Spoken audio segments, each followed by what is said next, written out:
All right. Do we have Nathan Lujan here? There he is, Dr. Lujan. Hello. Excellent. Well, that was a wonderful introduction. All right. So Dr. Lujan here, a recognized expert on ecology and evolution of the Amazon basin, the most biodiverse freshwater ecosystem on Earth. He has discovered over 30 species, well, 42 now, new species to science. And last time I was in his office, I think he had another 20 plus species waiting to be described. And he's going to tell you the importance of that and collaboration in his work. Thank you, Ivy. Thank you, Tiffany. Thank you, fellow panelists. This is a real honor to be included. This is not my usual audience. So I'm excited to share a little bit of my work and kind of my thinking about my work, my motivations for what I do. Like many of you, I'm sure, my interest in biodiversity comes from just an aesthetic appreciation of the beauty of nature and the beauty of species, the beauty of these organisms. And I spend a lot of time when I'm in the field taking these organisms out of their environment and putting them into a little portrait studio, a little photo tank that I bring in the field with me. One of the challenges of working on freshwater biodiversity is that you can't, or very rarely can you go underwater like you can with some of these beautiful marine organisms and shoot that same footage and see them in their natural environment and see them in doing their natural behaviors and exhibiting their natural beauty because of the turbidity, the natural turbidity of most fresh waters. They have very low light environment. They're often very low light environments, very cloudy environments, and it's very challenging to shoot underwater in those environments. So I've developed this technique to bring these organisms out of their habitat, put them in crystalline water that I've brought with me into the field, and take their portraits to elevate them, to give them that recognition, that status as these incredible organisms. But as with many things in life, there's this barrier for many of us between the aesthetic appreciation of something and the analysis of it and the breakdown of it and into its component parts and the information that underlies it, the complexity, the digging into it. And that as a scientist, as a curator at the Natural History Museum here in Toronto, and as a faculty member in the Ecology and Evolutionary Biology Department at the University of Toronto, that is my job. That's my job, to move beyond this barrier.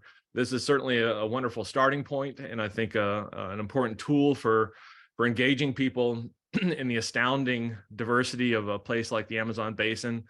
And I think it's important important tool for conveying just the spectrum of diversity, what it is that biodiversity means, especially in an ecosystem like this that is so diverse. But to then move beyond that, to collect the data, in many cases to collect the specimens and put those specimens into a library. Each of these fishes is a book, is a novel. And in order to really read that novel, to explore that novel, to study that novel, to understand what that species is, we have to put it on a shelf, frankly, and put it in a jar and put a few individuals, at least, not the entire species, but a few individuals in, and to preserve them so that that snapshot in time of how they looked in the past is available to future generations. And we know that we live on a changing planet. We know that things are changing, ecosystems are changing for a wide range of reasons. And it's important to take these snapshots as moments of time that we can go back to and revisit in the past. And so to give you a little bit of an introduction into why I think that's important, why in today's age of environmental crises, I think it really is essential that we go and sample biodiversity and we collect these specimens. It's important to place ourselves on this plot of population growth as just kind of one metric of many for the changing world we live in. And so here I am. I was born in 1976. And my dad, 1934, my grandfather, 1894. So just in the last few generations, just in the time span of known family, the population has really exploded on planet Earth. And that has driven a lot of other factors that have been impacting biodiversity around the planet and ecosystems around the planet. And so I'd like to just focus on this recent period, this growth period, zoom in on that a little bit and look at this chart from 1700 to predicting into the future, 2100, and look at what's happening to the rate of population growth. So if we, again, place those arrows of my grandfather, my father, and myself, these three generations are spanning this period, this inflection point in growth called the Great Acceleration, the post-World War II era of industrialization, of incredible advancements in technology. And that period leads up to this peak in population, in the rate of population growth of 2.1%. It peaks and then it immediately starts dropping. It's this generation that saw the impact of that rapid growth and made changes. There's a lot of factors that are driving these trends. So I don't want to claim that these simple explanations explain everything. But I think, in terms of understanding this, we all are growing up in this era. We all recognize the impacts of industrialization and population growth that occurred past this inflection point. And then we ourselves made changes. Humanity as a whole made changes and started a corrective course. And so now the rate of population growth is declining. And into the future, we're part of this great deceleration. After the Great Acceleration, there's this phase of great deceleration. And we can see that in growth terms regionally on a continental basis. We can see, in these projections going into the future, United Nations projections, the population of Asia declining, the population of South America more or less holding still, North America holding still, Europe declining a bit. Africa is going to be expanding for a while, but overall, planet-wide, we're going to reach a peak and we're going to start declining again. So how does this relate to freshwater ecosystems? Where is this tangent going? Well, if we look at a major impact of freshwater ecosystems around the world, we can see similar a response to in how we impact these ecosystems in terms of hydroelectric dams. So these are plots for North America, with the orange plot being the numbers of new dams built over time. And in the blue line there is the number of old dams being removed. So new dams being built, that's declining. We're in this deceleration phase. We've come to an awareness of the value of freshwater ecosystems and of free-flowing ecosystems, and an awareness of the loss of those ecosystems to hydroelectric dams and the tremendous, not just aesthetic loss, but also economic loss. For example, in the Pacific Northwest, the salmon fisheries that have collapsed as a consequence of disrupted longitudinal connectivity. And so now we're removing those dams. We're removing those dams and we're returning these rivers to free-flowing ecosystems, but it's still a managed ecosystem. It's an ecosystem that we have dramatically altered and that we need to intercede with and manage based on a scientific understanding of that ecosystem.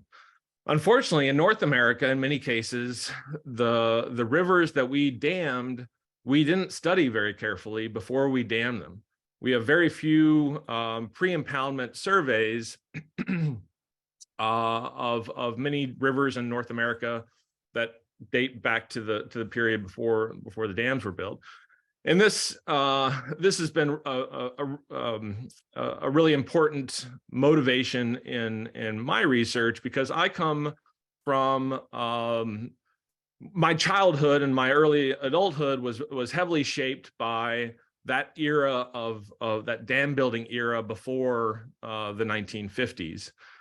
I come from Nashville, Tennessee. I'm originally from the Tennessee River Valley. And this is an incredibly biodiverse drainage. This is the most biodiverse temperate river in the world.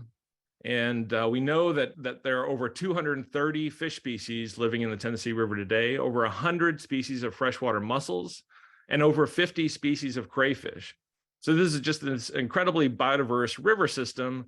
But you can look at the cross section at the bottom of this plot and see it's almost entirely reservoirs. The main channel of the Tennessee has been as dammed as it can be. And the whole system is managed as a system of hydroelectric dams by the Tennessee Valley Authority. We have almost no pre-impoundment surveys of the Tennessee River. There are a few collections at the University of Michigan in Ann Arbor. We know that there are fishes that existed in the Tennessee River and the Mississippi River Basin prior to this dam building era that no longer exist, some of which we only have a few specimens of. So if we only have a few specimens of some of these species that disappeared, there are probably other species that we never collected. Particularly hard hit were the freshwater mussels, because a lot of the shallow areas where freshwater mussels were most diverse were the places where navigation needed expediting via the construction of hydroelectric dams, or navigation dams rather.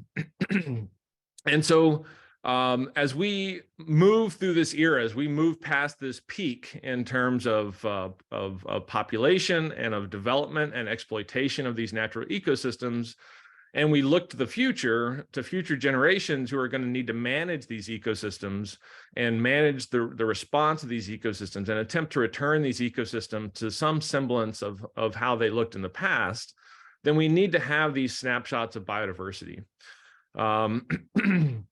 And that's especially urgent in the Amazon basin. So this is a map of hydroelectric dams in the Amazon basin. The white dots are dams that have already been built. The red dots are dams that are being proposed. We're at a different point in that curve in South America, in the Amazon. We're at the acceleration curve. You know, there's a big demand for hydroelectric power in South America. And many of these rivers, especially in the Andes Mountains that are particularly high gradient, are seen only as sources of hydroelectric power. And here as the backdrop to this distribution of hydroelectric dams are diversity gradients. So the darker the green, the more diverse these drainages are, up to potentially over 950 species in a given region. And the numbers on the plots indicate the number of endemic species that are found only within that area, not in any adjacent areas. So the main channel of the Amazon has 239 endemic species and a total species count of over 900 species. So this is really mind-blowing. This is very high diversity, and it exceeds our understanding of diversity. We're at a very preliminary stage still in terms of mapping this diversity, documenting the diversity, putting names on the diversity. So with each of these species being a novel, many of these novels don't have names yet. We don't even know how to search for them or even open the book. So that's where these biodiversity collections come in. And I've made the metaphor of a novel, so I think it's appropriate to make the metaphor of a library. These biodiversity collections are libraries that we use for research, for understanding, for sharing knowledge about biodiversity. In the Amazon basin, for example, there are in total thought to be over 7,000 species. And we only have names for less than half of that, about 2,700 species described in the Amazon basin. And so we're still, the more this diversity stacks up, the greater the challenge it is to differentiate these species and to develop a system of nomenclature where we can communicate clearly and effectively and consistently over time. So how are these, in the case of biodiversity libraries, biodiversity collections, how are they built? We're not writing these novels. These novels are already written. We have to go collect them and put them on shelves. So we go do field work. We go collect specimens. Here, a colleague and I are about to hop in a little plane and fly off to a remote corner of the Guyana Shield with our collecting supplies and spend one day sampling a few fishes from a stream. If we're successful in that effort, we have these preserved specimens that are now fixed and able to withstand the pressures of time for up to hundreds of years, as long as they go first into formaldehyde and then they go into alcohol, and in alcohol they can last for hundreds of years, as again this permanent snapshot in time. But when we sample these high levels of diversity, all we can do is kind of put them into different piles. Use our highly trained eyes for recognizing the distinct characters that might distinguish one species from another. And then we try to put names on them. We look deep into the literature. We look for books. We look for published taxonomic revisions and try to put names on those individual piles that we've made. And you can't really see that in the photograph, but a lot of these specimens are tissued. They have little tags on them that link that individual specimen to a tissue that will then go into a freezer, a -80 freezer at the museum here in Toronto, to become a genetic sample. Because again, DNA, or because DNA is becoming a critical component, I mentioned this in the movie, but a critical component of biodiversity science and for understanding biodiversity. And I'll get back to that a little bit later today, or a little bit later in the talk. But then those specimens get barreled up and shipped to the collection, whatever museum might be conducting this work. And then here are some of those specimens in my office. And here's a good representation of what happens when we try to go back in time to collect all the material from a given taxonomic unit, a given species or a given genus, a given family, and try to systematize that knowledge. Here are jars from different museums. So there's one that says ANSP, that's the Academy of Natural Sciences in Philadelphia. There's some other jars from the Auburn University Museum in Alabama. Here's a jar from the Field Museum of Natural History in Chicago. And this is a specimen that was collected in 1908. So this is one of those very old specimens that's remained in alcohol, remained in a jar, remained on the shelf. This novel from over 100 years ago that's waiting to be pulled off and read in greater detail. And this specimen is a particularly important specimen because it was a specimen that the original author of this species examined when he described the species. Leptoglanus essequibensis. And over 100 years, the concept of that species changes. Not everyone goes back to the original literature. The original literature might not have even been that complete.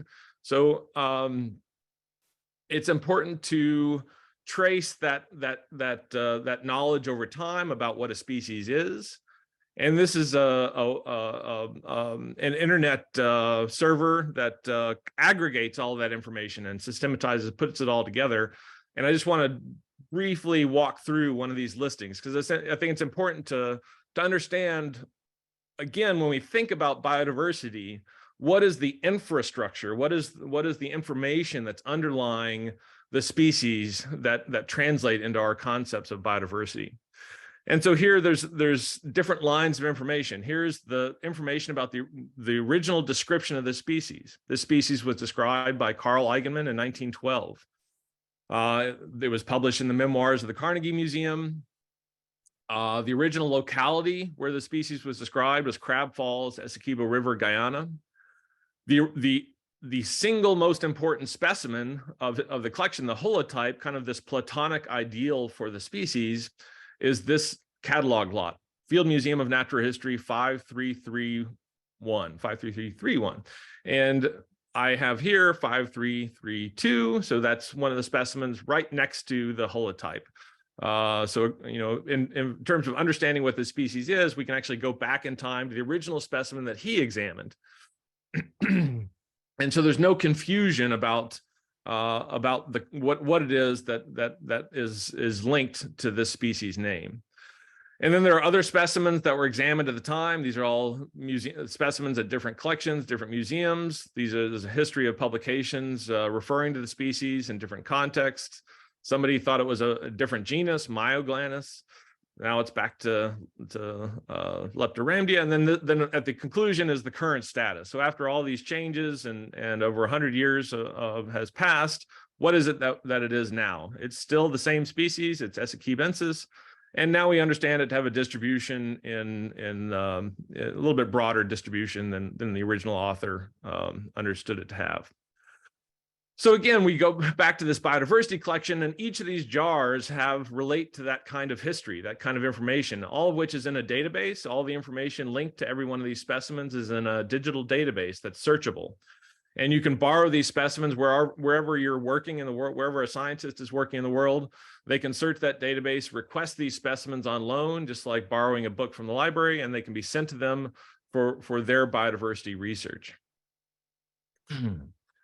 So I'd like to just pull two more books off this shelf and illustrate, at the other end of the spectrum, species that were not described 100 years ago, but species that remain undescribed. And hearkening back to Ivy's film, The Art of the Expedition, we were dragging a net across the sand, and we found something that I'd been looking for that I thought might exist, because I knew of a single specimen that had been collected in the same area about 50 years before. And here's that fish in my hand. It was only known from a single specimen, again, about 50 years old. Now we have about 5 specimens of this thing. There's probably thousands in the river, but they're very small and they live in the sand and they're very hard to collect. And there's an illustration of the genus. The genus was described based on a single specimen, also from the Caquetá River, further to the north. We're down in Ecuador. We're further south, and we have reason to believe that the one we found is distinct. Regardless, these are specimens of something that was very poorly known, based on specimens or based on books that were already on the shelf. And there's that one of those 4 specimens that we collected in Ecuador. The tiny little thing. These are my fingers in the background, and this is an adult. This is a female. You can actually see the eggs in her abdomen. They don't get any bigger than this. And this is representative of a wide range of species that live within the sand in the bottoms of neotropical rivers, feeding on tiny little microorganisms in the sand. And with that specimen on a shelf and in a collection, we can then put it through a CT scanner. So we don't even need to damage the specimen. We can keep the specimen intact, and via just the miracle, frankly, of CT scanning, taking thousands of X-rays, 2-dimensional X-rays, and letting a computer reconstruct those X-rays into this 3-dimensional model, we can then delve into the incredibly small, detailed anatomy of the skull. So here at the bottom of the screen, you can see the scale bar. It's 1 millimeter. So we're just talking about a few millimeters, but look at the amount of information there, the amount of detail, fine detail at just a tiny, tiny scale in the head of this tiny fish. And that information then can give us an insight into evolution, into ecology, and into the taxonomy and distinctive features of that species, of that novel, if you will. So one more, and I'll just warn the squeamish among you that there's a little bit of blood in the next footage. This is a related species of blood-feeding parasitic fish that we know very little about. It's from the main channel of the Amazon. And this is a video that went all over social media, and it's a small boy, not small boy, but a teenager, early teen, coming out of the river, an indigenous boy in the Amazon, and he has a fish attached to his back. And his friends all gather around and are trying to pull this fish out of his back. So if you're a little squeamish, you might want to dial out for a minute, but I think it's fascinating, and again illustrative of how little we know about the Amazon.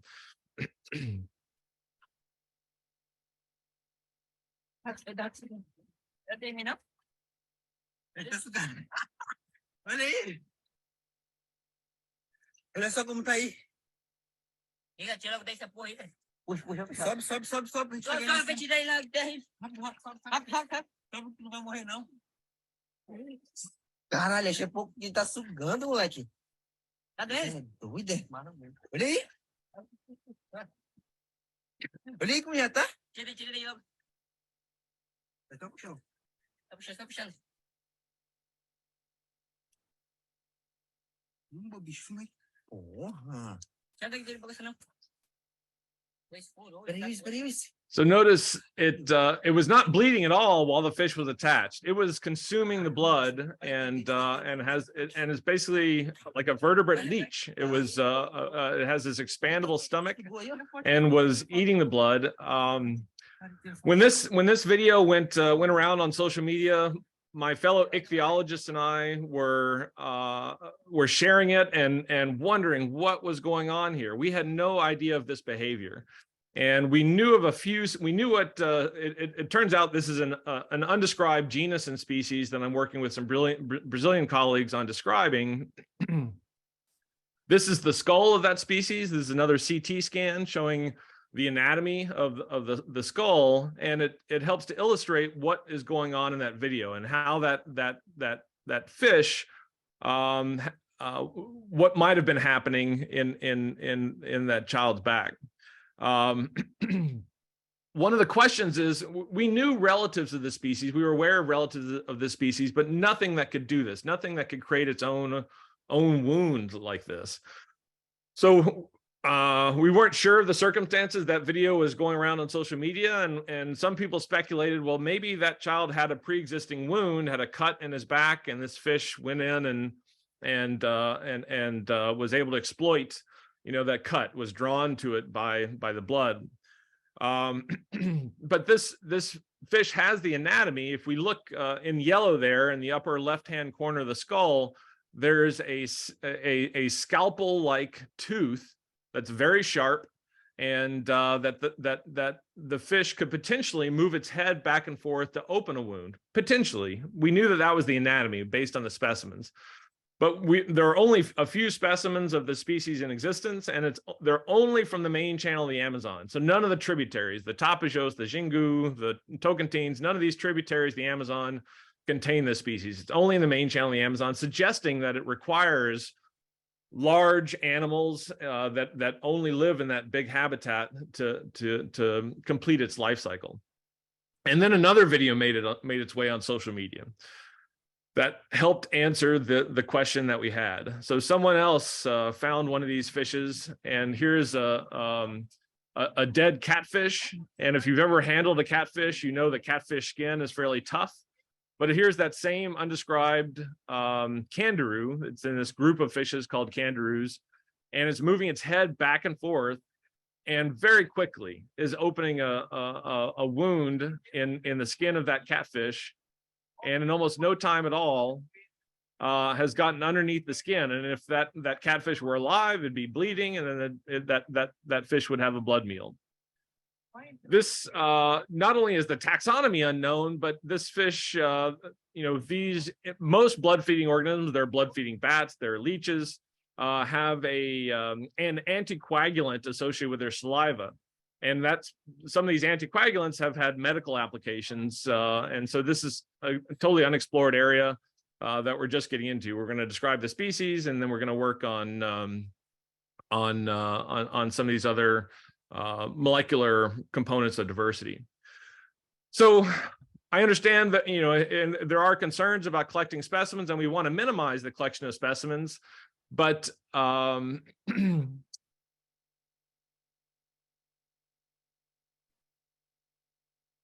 oops, sorry. But we need to collect still need to collect specimens to exploit this new technology in surveying biodiversity, using environmental DNA. So for environmental DNA, we're sequencing the DNA that's just floating in the water column, little fragments of DNA from organisms that they shed in the environment. And that this is a tool that would give us access to biodiversity information about these these very rich ecosystems. But by just taking a water sample, you can filter that water of all the DNA in it and get an even better understanding of the species that live in that water, that drainage, than you would after weeks of collecting specimens themselves. We're here at the Royal Ontario Museum, we're building a reference database that can link those DNA particles back to actual specimens and clarify the taxonomy to improve this tool. We're using this in Ecuador right now. And what we found is that just using environmental DNA, we have identified over 470 species in the Napo River of Ecuador, a river that is highly threatened by petrochemical exploitation. And this is one of the most, it turns out it's one of the most biodiverse rivers in the Western Amazon. So we're improving these tools that will ultimately allow us to minimize the number of specimens that we need to collect in order to understand these ecosystems. So these libraries of life are being enriched with genetic information as a way to reduce the need to actually collect specimens, especially in these habitats that are highly threatened by petrochemical exploitation and other and hydroelectric dams. And in these same areas, in addition to the use of eDNA, there are other sources of hope that I was blown away by doing a field project in Ecuador. One of the things that I saw for the first time 2 years ago in Ecuador is a solar boat.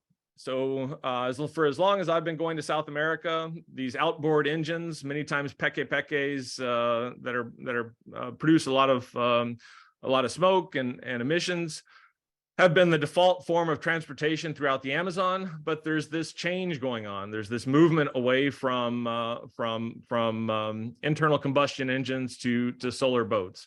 That technology is still getting worked out. We saw some that just wasn't working out properly, but it's being improved on, and this offers a completely sustainable solution for transportation in the Amazon. Another source of inspiration and source for hope, especially in Ecuador, are the indigenous guardians.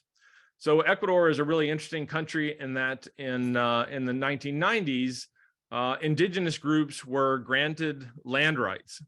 So here's a map of Ecuador showing the different territories and the boundaries of those territories for different indigenous groups especially in the Ecuadorian Amazon.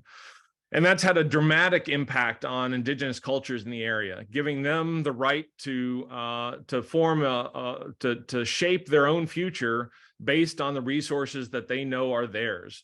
And it also gives them the mandate to protect that territory, to kick out gold miners, to kick out oil exploration and timber harvesters and poachers from those land areas. And with relatively minimal investment, I know some of the COFAN communities that I talked to, and these are COFAN guardians.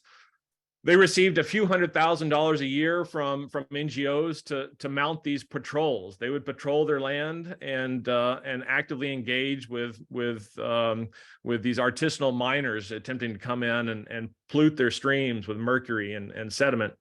And they would expel them from their land. So those are two trends kind of in this overall trend of deceleration and more careful thinking about how to do things properly that really give us hope, and even in an incredibly biodiverse ecosystem like the Amazon basin. And to give you that broader perspective, these are indigenous territories throughout the Amazon basin. So a lot of conservation, a lot of protection could occur by empowering indigenous peoples, giving them land rights, and giving them the tools, frankly, the financial support from abroad to mount these campaigns. They should not. These are ecosystems that we all value, and we should not put the burden on them to protect those ecosystems in isolation. So it's important to empower these people and provide them, the means to do those to protect those lands.